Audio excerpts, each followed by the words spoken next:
All right, Sutton Smith joining us now, and a lot to talk about. Obviously, the last year plus has been a lot for you. Going back to tearing your ACL in the first quarter of the first game in 2024 to finding the end zone in the first game of the 2025 season on your first carry at that. But I want to take it back to that day last August against North Alabama. Yeah. What do you remember about that day, the lead up to the game, obviously the injury and the aftermath? Yeah, I just remember, it happening, and it was one of my biggest fears, because it happened to some people I know, and it was just, a tough injury, tough to come back from. So, of course, there was some doubt there, but I just remember going into the tunnel, like, I had to lock in, like, this was a chance for me to be great and just return from something that, I thought I wouldn't be able to, and I just knew in the end I would be stronger from it. I had, like, just a sense that everything would work out. So, from that day on to playing versus Chat, it was just a grind for me, and I was locked in from day one, and I was ready to attack it. Did you know as soon as it happened it was an ACL?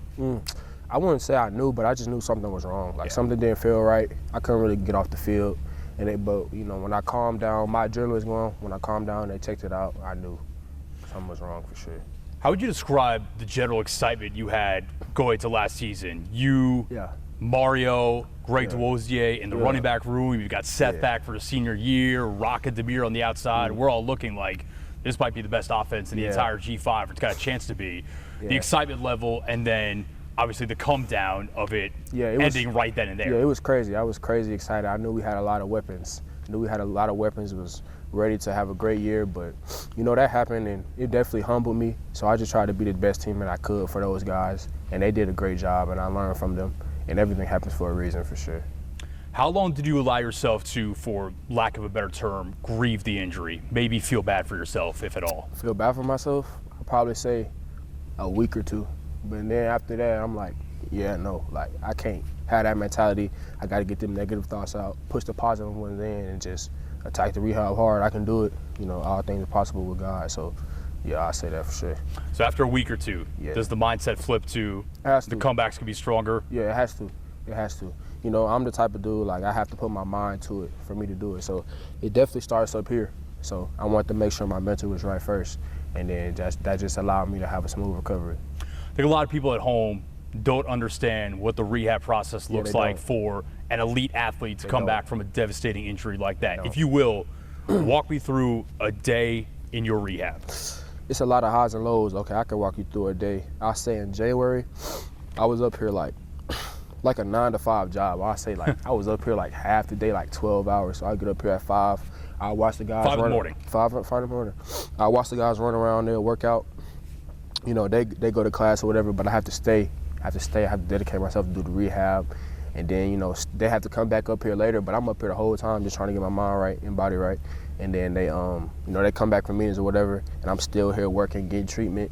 So it was just a constant grind. I didn't really miss a day, when I was in Memphis in the training room. And then, when I was back home in Atlanta, still working out. So it was kind of like just a constant grind with no days off for real. But it's a lot for me to go into detail with, but like I can't just say everything in one. Yeah. But it's a lot though. It's a lot. When you say no days off, we talking like 7 or 5? Yeah, like literally. Every day. Saturday, Sundays, whole deal. Saturday, Sunday, everything. Like, one day might be more than the other. Like a off day is technically like active recovery. So you're still in the pool doing workout, stretching, training, working on your leg. You got to stretch out the stiffness. You got to get in the ice tub. So that was kind of like an off day for me, but it wasn't really an off day still. Was there any moment that stuck out during the process as really tough where your mind and body just aren't responding the way you want it to, and you're like, damn, I don't know what this is going to look like? Yeah, I'll say like right after the surgery.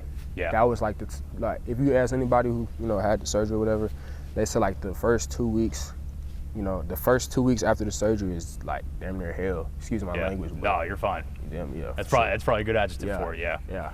It's just the pain and sleeping and just you got to work through it. But when you work through it, you get better though. Sure.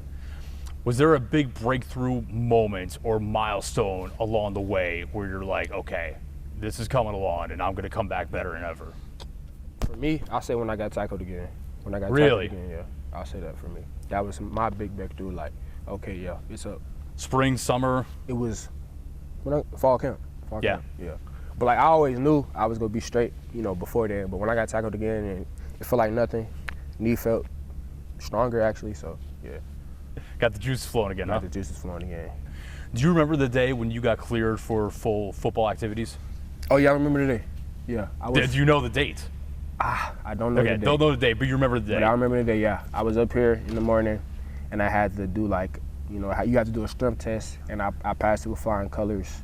My numbers were stronger on my surgical leg, so I was just happy and gave God all the glory, and just it was a moment of relief. But it's still a long way to go. Still a long season. I just played one game, so I'm just trying to focus on being the best I can for the team. Something you said in that answer that I've heard you both talk about, I've seen you post on social media. I get the sense that your faith played a really big role in helping you get through this process. If you will hit on that. Yeah, so really I just started my day with God, and that just brings like positive energy into my life, and just believing in His word, His promises. It just kept me level-headed. Like as much as it is physically, it is mentally too. So that's me hitting on that. And I spent time just church, and it just gave me a sense of peace for sure. Who else was in your corner? I imagine family. I know you've got a very supportive family, coaches, teammates, anyone in particular? Yeah, so my parents actually came to live with me for a little bit up here after. So that's a blessing for sure to have family like that. And my brother and my cousins and my grandparents too. And some friends back home, and everybody in this building, beautiful building too. So, and the trainers, of course. Yeah, I can't forget the trainers.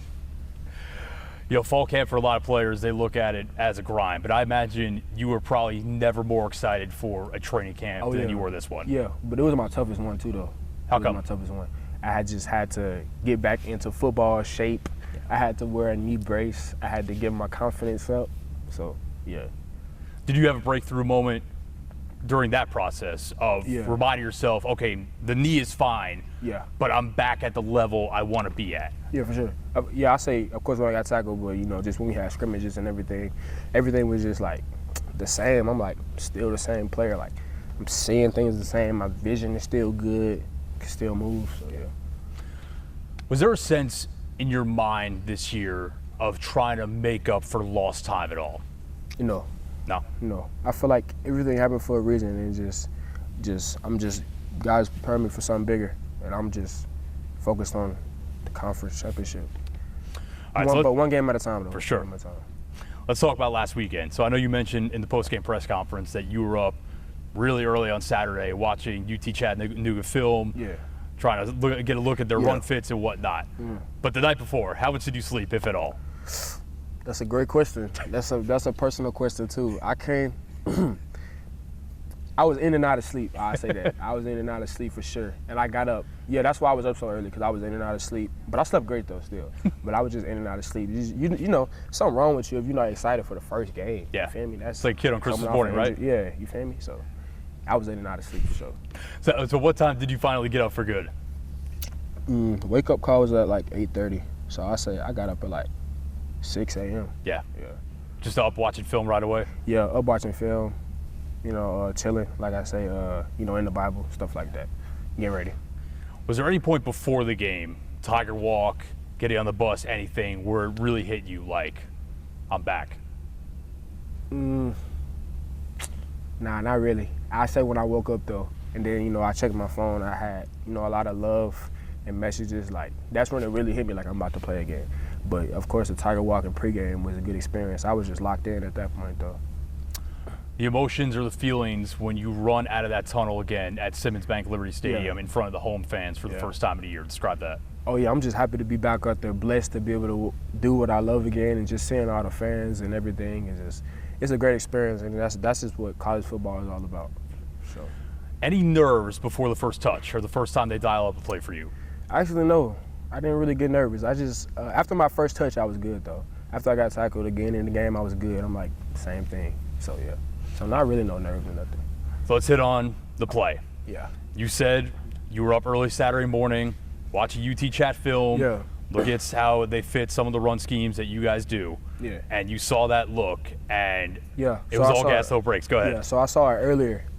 Like I said, in the morning, we had ran counter to the field, and I seen the look last year when they played Tennessee first game. So I seen they I don't know if you know the term, but they kind of like boxed it, and the puller was able to kick out the player, and I was able to get inside the block or whatever.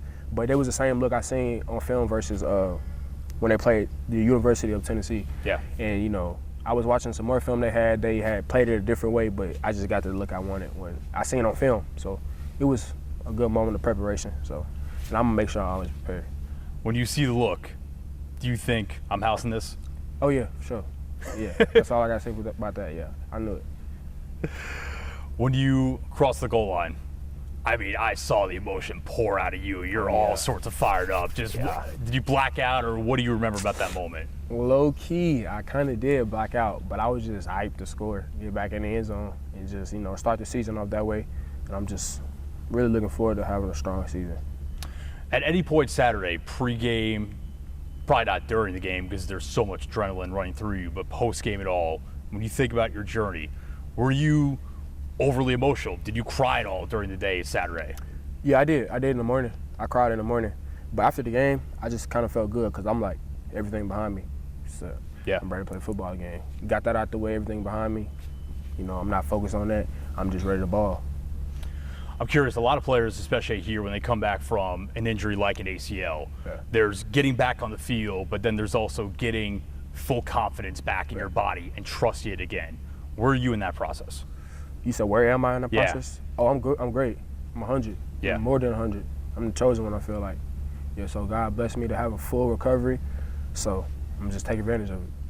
Open mic, how would you describe your journey over the last 372 days, let's call it?